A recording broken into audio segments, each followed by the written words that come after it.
अपने दायित्व को निभाया। आप वो हैं जिन्होंने हमारी शिक्षा की गाड़ी को आगे बढ़ाया। बच्चों को आप लगातार गांव-गांव में पढ़ाते रहे। मैं आपको इसके लिए हृदय से धन्यवाद देता हूं। आज मैं शिक्षा पे कोई भाषण देने नहीं आया, क्योंकि वो समय समय पे हमारी चर्चा होती रहती है।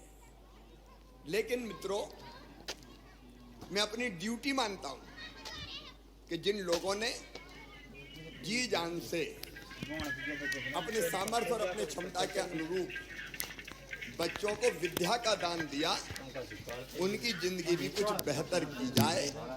अनिश्चितता के भंवर में वो लगातार लटके ना रहें।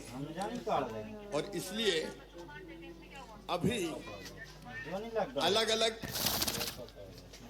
पीरियड के अनुसार आपको मानदेय देने की व्यवस्था है। अब ये पीरियड के हिसाब से नहीं होगी, अब महीने के हिसाब से मानदेय की व्यवस्था होगी।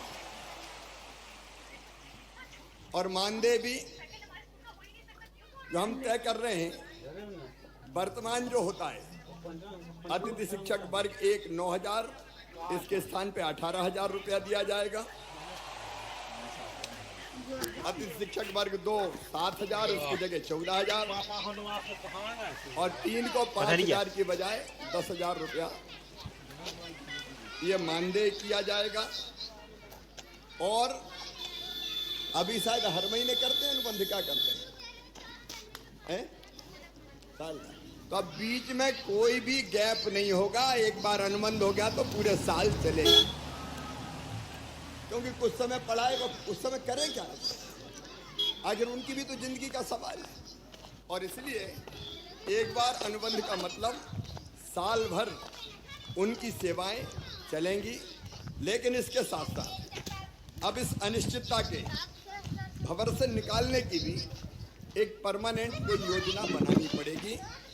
और इसलिए हम एक शिक्षकों की भर्ती में अभी तक अतिथि शिक्षकों को केवल 25% का आरक्षण का 50% बढ़ा के किया जाएगा। क्योंकि जो पढ़ा रहे हैं, जो अनुभवी है, वर्षों का व्यवहारिक ज्ञान जिनको है, अगर वो भर्ती होंगे तो मैं समझता हूं कि वो बेहतर ढंग से बच्चों को पढ़ा सकेंगे, बेहतर ढंग से बच्चों को पढ़ा सकेंगे।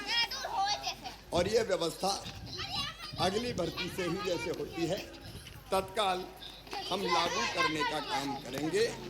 और अतिथि शिक्षकों को उच्च शिक्षा विभाग के अनुसार प्रतिवर्ष 4 और अधिकतम 20 अंक बोनस के रूप में ये प्रदान किए जाएंगे, ताकि अधिकतम उनका चयन हो सके, उनका सिलेक्शन हो सके।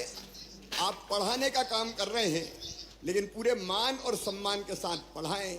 एक मैं ये भी तय कर दूंगा कि जैसे नियमित पढ़ाने वालों को वेतन मिलता है, अब चूंकि वेतन तय हो गया है, मानदेय तय हो गया है, इसलिए निश्चित महीने की 1 तारीख, 1 या 2 3 4 जो भी होती है, उसमें सबको मानदेय मिल जाए, भटकना ना पड़े, परेशान ना होना पड़े, ताकि इनके घर की गाड़ी भी चल सके, परिवार को भी ये ढंग से देखने का काम कर सके।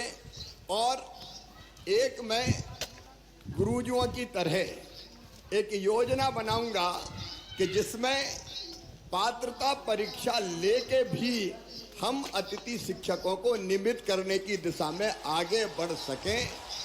जब गुरुजी के लिए किया है तो उनके लिए भी हम सोच सकते हैं।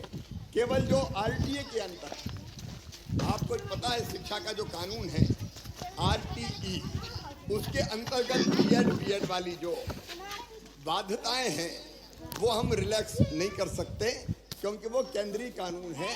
लेकिन उसको छोड़ के मेरी इच्छा है कि तुम सब नियमित हो जाओ, ढंग से पढ़ाओ, बच्चों को भी ठीक से पढ़ाओ, और बच्चों के साथ साथ अपने परिवार का भी आप ध्यान रख पाए।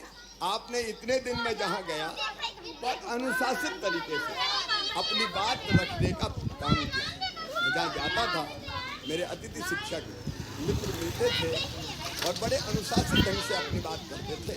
मेरी आपसे इतनी अपील है कि मैं आपकी चिंता करूंगा, भारतीय जनता पार्टी की सरकार आपकी पूरी चिंता करेगी।